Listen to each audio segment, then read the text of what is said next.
folks, this is Donnie Dixon, a paranormal biker with Dreamcatcher Paranormal.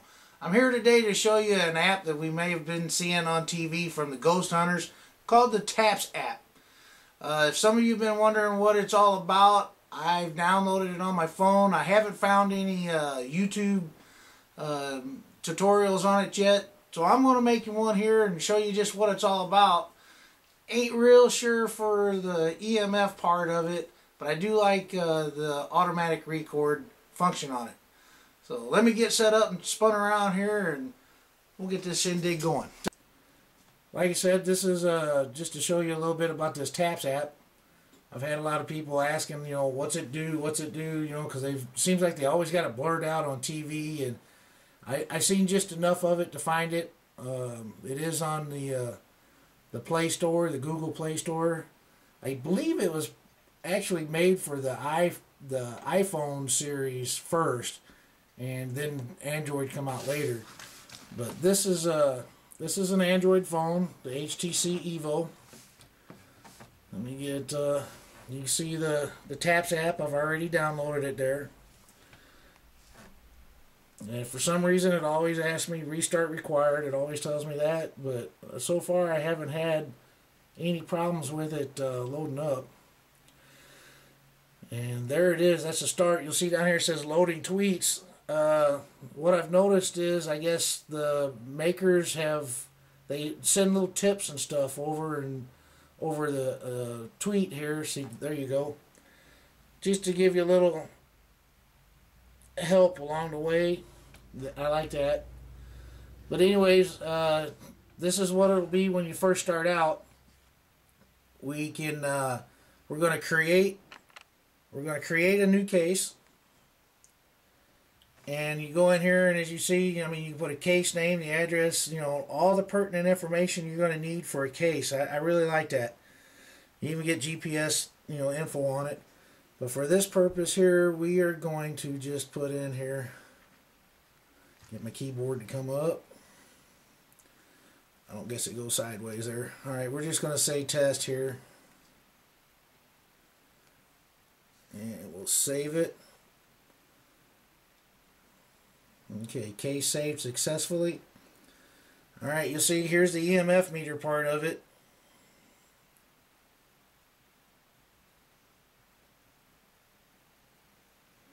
And what I like here is this one that's flashing here, this actually lets you, if you tap on it, it'll let you set for how long you want the automatic record, function to record.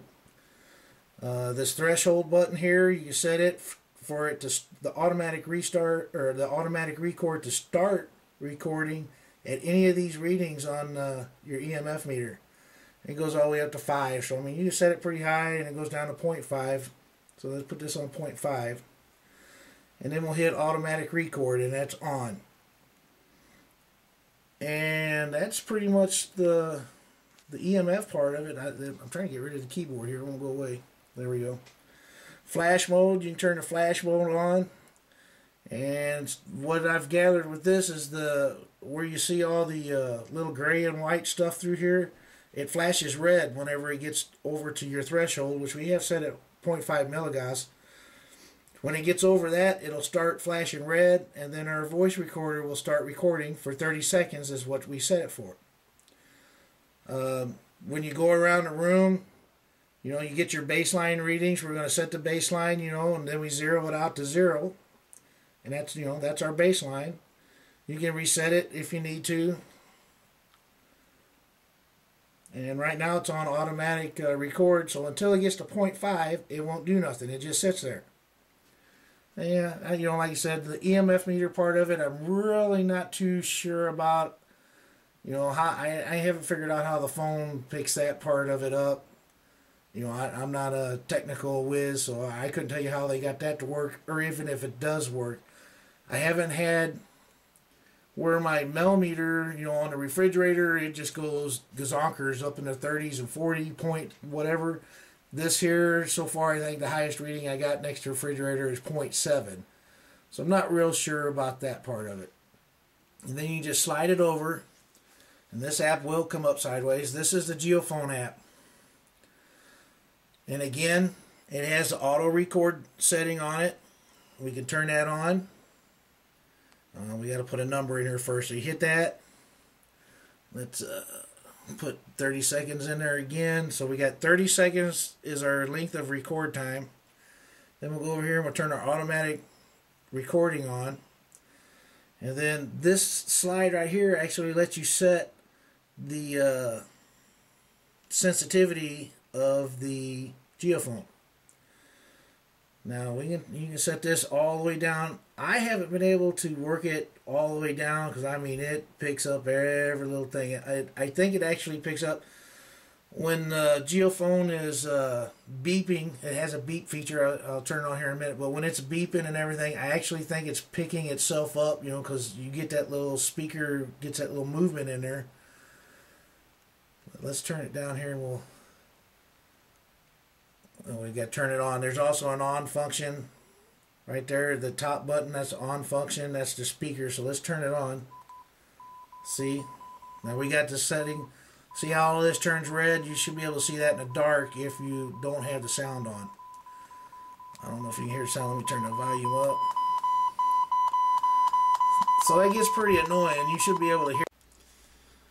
Alright, and you can mute it because like I said, it gets pretty annoying after a while. And it does.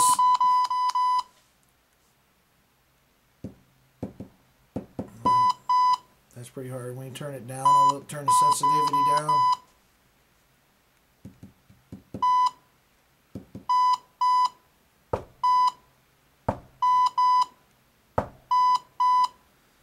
So anyways, whenever that goes off, you know, whenever you got the automatic record button slid over there on this one here. Let me get my thumb through the camera there.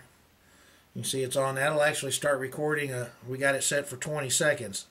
So that'll record a 20-second audio recording of myself here talking. We can mark the moment.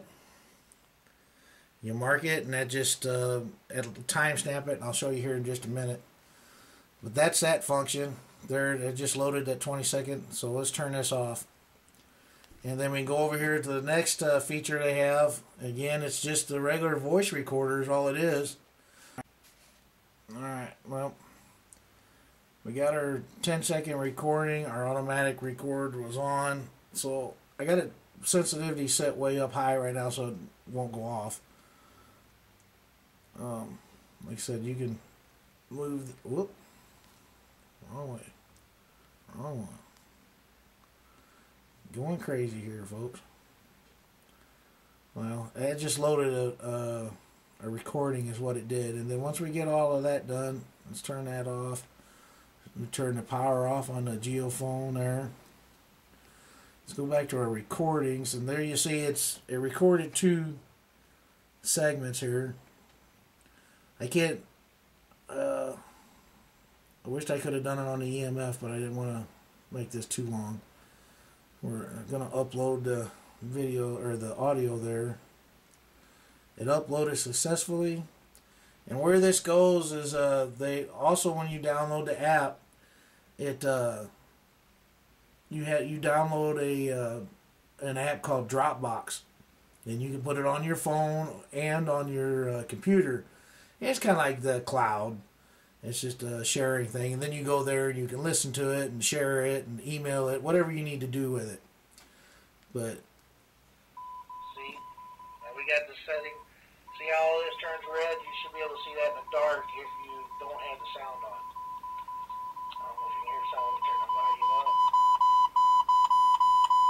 So that gets pretty annoying. You should be able to hear that.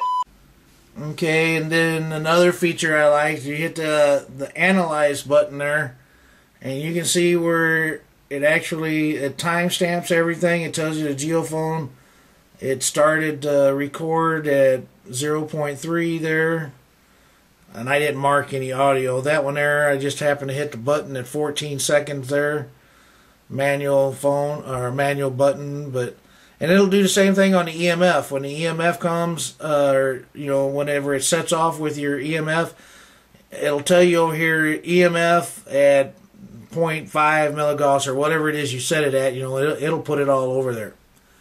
And then you can go through there and play all your audio. Same thing with the EMF. You can go through the spikes, again, whatever you set it at, and you hit the play function there on audio, and it'll play whatever length of time that you've marked for that EMF spike. If the EMF meter honestly works, I love that feature. That's awesome. That way, I mean, like you said, it gives you a timestamp. It gives you what mode you had it on, what the reading was you had that caused, you know, your threshold reading for it to start recording. You know, I really do like this app. You know, I've noticed, you know, on TV they using the iPads and stuff. It would probably work better with an iPad or an iPhone. I don't know. I don't know anybody that even has one. It has a help button. It'll give you a little answers on how to work everything there. This is really cool. I like the create the new case function. You know, like you said, we can the case name, address, city, state, country, all that stuff there. You know, that's everything I put down on paper. You know, which I probably still will keep doing that, but that I hope this kind of helps. Again, I know it's not the best video going on here, but for what I know how to do, there you go, folks. This is Paranormal Biker. Peace out.